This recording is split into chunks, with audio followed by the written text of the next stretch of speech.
Hello, you beautiful people of the internet. It's I, Robert, and this is 2 Cents in the Morning.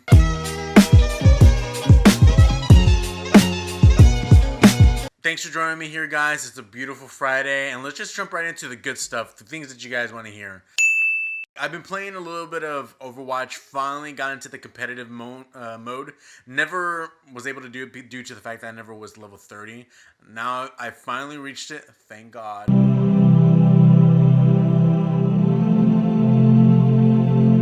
And it is what it is. I've never done it before. I didn't have my brother there to play with me, so it wasn't probably as enjoyable as I wanted it to. There was a lot of trash talking going on due to the fact that it was competitive and people always wanted to talk. I never popped on my headset because I just didn't want to deal with it. Maybe one day I'll just go on and just mess around with some people. Other than that, I got a brand new game, which is for the Nintendo Switch. It came out probably like a week and a half ago, called Thumper. It's very rhythm based. It's kind of like Amplitude. If you've never played Amplitude, you're on a track and you have this little like mobile that kind of looks like a ladybug, kind of bug looking thing, and you go and you have to push H so you can click on the little dots that come your way, and you have to drift from left to right. Juking from left and right and holding it down so you can get a series of moments. So anyways, I've done the first level. I completed the first level, and so far I'm really enjoying it. I was really on the fence of, should I get this game, should I not get this game? I didn't know if it was going to be like the right fit for me, but hey, it's awesome. I'm enjoying it, and that's what I've been playing this week, guys. Now let's get into the stories that we have for this week. So as we know, today this is being recorded on Friday, so I'm covering the news that happened on Wednesday, Thursday, and that's it. So this is what we got from these past 2 days. First story comes from IGN. Final Fantasy VII shifts development to internal setup. What has happened is that we know that Final Fantasy VII was going to be remastered. We've seen bits and pieces of it through E3 and just different expos showing us what it was going to be, and it was being developed by CyberConnect 2. Now it appears as though things have happened at CyberConnect for it to go internal. The only way that I can see it wanting to change from external to internal is the fact that maybe CyberConnect had a different viewpoint on it and the internal team wants to take it back. That's my guess. This comes straight from Hamaguchi. He said that development was moving forward with external cooperation. Square Enix has decided to shift to an internal setup, including mass production and quality, because we want to control everything, including quality, on a stable schedule. So it appears as though CyberConnect was probably doing something different that they wanted. Maybe the schedule wasn't adding up as to how the Square Enix guys wanted it to be. So it makes sense that it's shifting back to Square Enix, which leaves the question, what's happening with Kingdom Hearts 3? As we know that Kingdom Hearts 3 is being developed by Square Enix Holdings. So that's the internal team for Square Enix. What is the story for Kingdom Hearts 3? Is that slowing down production too? Or are we going to see that way later on than we really wanted it to see it? You guys let me know in the comments below if you guys agree or what your guys' concerns are for this Final Fantasy VII Remake and even Kingdom Hearts 3. Second story of the day, Pokemon Gold and Silver soundtrack to be released on vinyl. Now this makes me really excited. I'm a huge fan of the Pokemon series, and my favorite series generation within the series has been Gold, Silver, and Crystal, as well as Soul Silver and Gold, Heart Gold. Those are my favorite of all time. And now it appears that Materia Collective is making a vinyl based off of the soundtrack on Gold and Silver. It's being composed and arranged by Braxton Burks and will be available as a 2 LP vinyl for $40, courtesy of I Am 8-Bit. So you guys can go to I Am 8-Bit. I'll put the link in the description below, but you guys need to go check this out. It's beautiful. Like, you have 2 separate vinyls. One is gold, one is silver. The outside vinyl cover is black with like gold Japanese lettering. It's amazing. It looks absolutely gorgeous. I want to get this. I begged my wife. I was like, look at this. This looks so amazing. Kind of giving her hints that I wanted it now. Do you get me? Do you see me? I want it. Let her know. Third story. Blizzard announced a new Lunar map and is teasing a new hero. What does this mean? We recently got a teaser trailer as to the new LUNAR map that's coming. It's very connected to Winston and his story arc as to what happened onto the moon and everything that was going on. There was a picture that was released that showed that there's two people missing. Winston and another, what appears to be another ape called Hammond. What is this? What does this mean? Now, Blizzard has posted a new Overwatch blog entry. You can go to blizzard.net and you can find these blog posts there. And it appears as though it's real that Winston isn't the only specimen missing from the base. And I'm excited, guys. I'm always excited with Overwatch. Anything that's Overwatch, I'm excited for a new character. And the fact that there is another specimen out there that caused the lives of those who were on the lunar planet to the lunar colony, perhaps, and to be gone due to the fact of this specimen.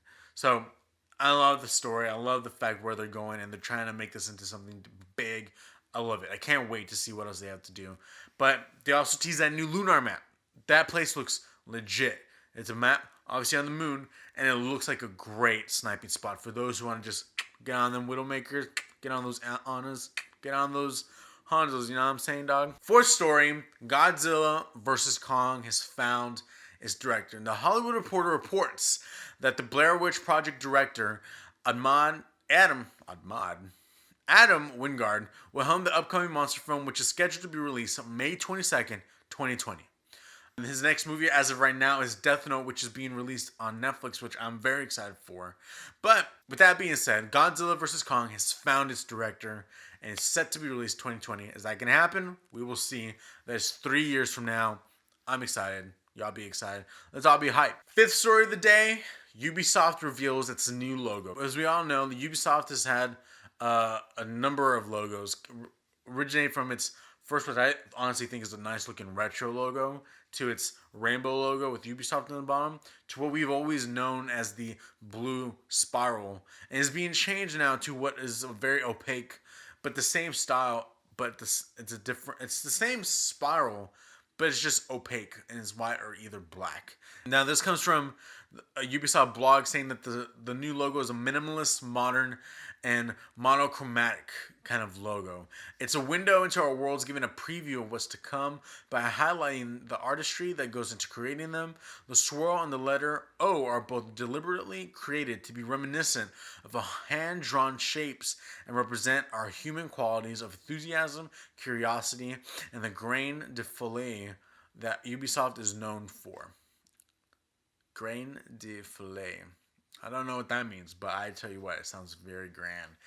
And new logo, new direction that they're going in. I know that it appears as though they might be bought out by a different company. We'll see what that all means. But hey, new logos, new change. I'm all for that. You know what I'm saying, dog? Now, sixth story, new Pokemon mobile game titled POKELAND announced. Let me tell you one thing. Look at that cute Pikachu, dog. Take a look at it. It's a cute Pikachu, dog. It's cute. The alpha test is being released in Japan. Boo-hoo for us Americans. We're not going to get it. Alpha test in Japan.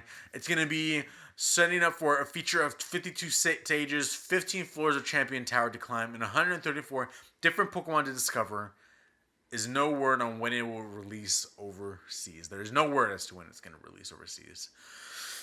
This looks cool. It looks exactly like the previous kind of Pokemon games that we've have played, that are called your Pokemon Rumble. It's exactly like that, just for mobile devices.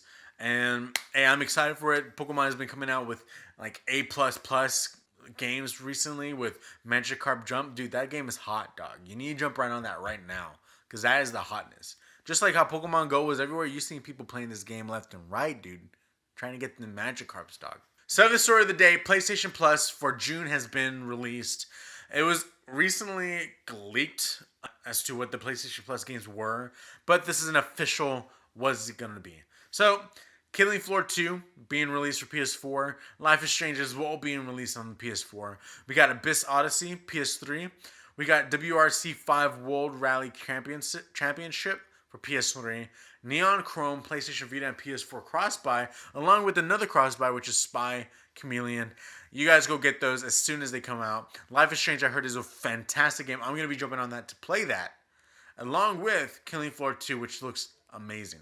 A story of the day, as we were talking about Pokemon Land before, Pokemon Go is bringing legendary Pokemon as well as player versus player matches.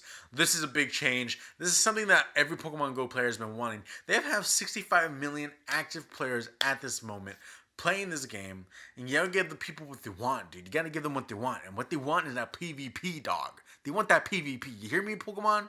PvP. So, Niantic VP of Strategic Partnerships Mathieu de Fayette said, due to the large success of the game, we had to delay some planned innovations. He continued, right now we are working on some that are due to hit this summer in the Northern Hemisphere.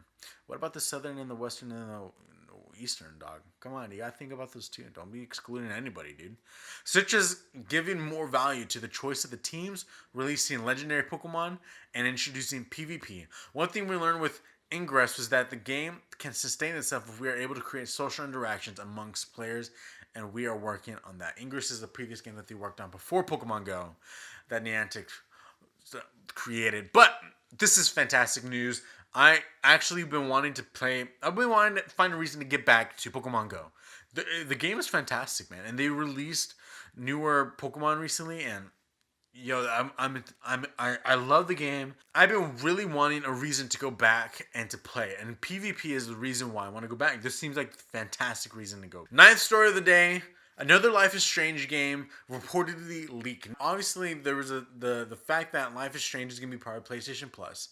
That's giving more advertisement for the company itself. Now, the people themselves, the developers themselves said that we are not going to see Life is Strange, the sequel, at E3 this year. We're not. But it appears as though there's concept images that were leaked that appeared to be the prequel to Life is Strange. What does this all mean? Now, we got a couple of screenshots that are showing Chloe Price and her friend Rachel Amber. This appears as though this might be a prequel to Life is Strange, the game that we just got recently. What does this mean? Does that mean that at E3 we're not going to see the sequel but the prequel to Life is Strange? Are we going to get Life Was Strange? Don't take that away from me, dude. I coined that one, okay? That's mine. Life Was Strange. I came up with that. 10th story of the day. The Punisher Netflix series release date has been revealed and it's slipped out. Someone slipped it. Someone couldn't keep their job and they slipped it, dog. Dear Blah Wash. I think that's how you say her name. Dear Blah Wash. You know what? I got someone who can help me out with this. Give me a second. This person is a big fan of the Punisher series. They enjoy the grittiness and the violence of the Punisher game. I have a guest on. I know that I was going solo, but I have a guest. There'll be she wants to come on a couple of times, so let me bring my guest on. All right. Okay, so Luna. So I know you're a big fan, right? You're a big fan of the Punisher series. Set it straight, dude. I told you to get dressed. I told you to dress up for this. Why aren't you even ready? Hey, I'm talking to you. So I know you're a big fan of the Punisher series. How do you feel about someone slipping the announcement, dude? Do you not want to talk to me?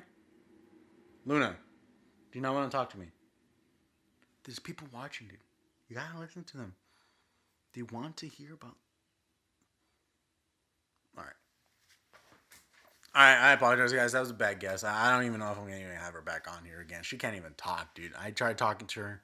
She didn't even come dressed. She was naked for this interview.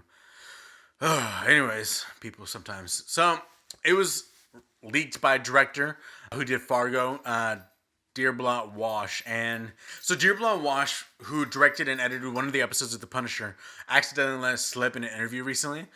When asked if her recent shoot in Canada for Fargo was her first time directing a TV episode in North America, Welsh replied, one other time that hasn't been aired yet, which was an episode for the new Marvel series The Punisher, which I did just before Christmas, but it's not airing until November. I directed that in New York and edited in LA, but this was my first directing experience in lovely Canada. So, it's the cat's out the bag, guys. The Punisher's coming out in November. I'm so stoked for this show, dude. I thought John Bernthal was amazing as the Punisher in Daredevil Season 2. Can't wait to see what he brings. I'm pretty sure we're going to expect a very dark, very gritty, very violent, very bloody kind of series. Just give me that for 13 shows, dude. Just blood after blood. You know what I'm saying? I just want blood. That's all I want. Last story to finish it up and wrap up this week is Nintendo Online Service is delayed to 2018. There will be a 3-payment plan. You can choose from 3 payments to pay from. It was set to. I mean, there was a beta kind of like testing that was going to go on, but I guess that the official release is going to be pushed to 2018. So we're still set to get the test out this summer, but you gotta wait for the official thing next year. So with their release, there's gonna be 3 plans for 1 month, 3 month, and 12 month. And that would consist of $3.99, $7.99, and $19.99. I'm hearing people like complaining about this. Come on, you're subscribing to Hulu, Netflix, PlayStation, your Xbox Gold. You got all these subscriptions to things. $20 for a year. That is amazing, dude. That is not that bad of a deal. Now, what does the deal consist of, though? That's the thing.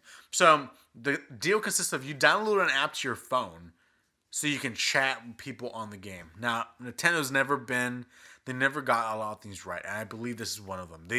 Why would you need an external app so you can talk to people on the Switch so you can play games? Like, it doesn't make sense. So, hey, it is what it is, and I mean, when every single time you get this, you get certain perks. You can get classic games such as Super Mario Bros. 3, Balloon Fight. You can get Dr. Mario, and each one comes with online functionality. Now, what does that even mean for? Like, I can understand that for Balloon Fight for multiplayer, but what do you do in regards to Super Mario Bros. 3? What's the multiplayer in that? Is it due to score? Is it score based? Is that the kind of online functionality that's gonna have? I don't know, but it's a little different. And recently there was released the new Splatoon headset is coming out, but we'll see how that goes. I don't know how that is gonna work due to the fact that, I mean, it's a nice looking headset. Don't get me wrong; it looks amazing. I want to get the headset, but it's very convoluted where you have it splits off into 2 to connect to your phone, then connect to your Switch, and then you have to talk through the app, and then you can listen to the game through the Switch, and then you're playing games. It's a little convoluted, and Nintendo needs to get their stuff a little straightened out before it seems like a mess. But so far, Nintendo's been doing the right moves. We'll see how this goes as time goes on. But anyways, thanks for joining me here, guys, on 2 Cents in the Morning.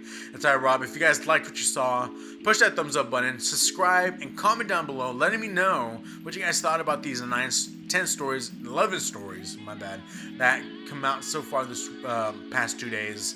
And if you guys want to check out the previous 2 Cents in the Morning, you're going to see it right there. You guys want to subscribe, here's the link right here. And as always, guys, it's I, Rob. This is 2 Cents in the Morning. This is the INDUO channel. Stay tuned for next Monday as I come out with the next INDUO game press. I love you guys. Peace out, bro.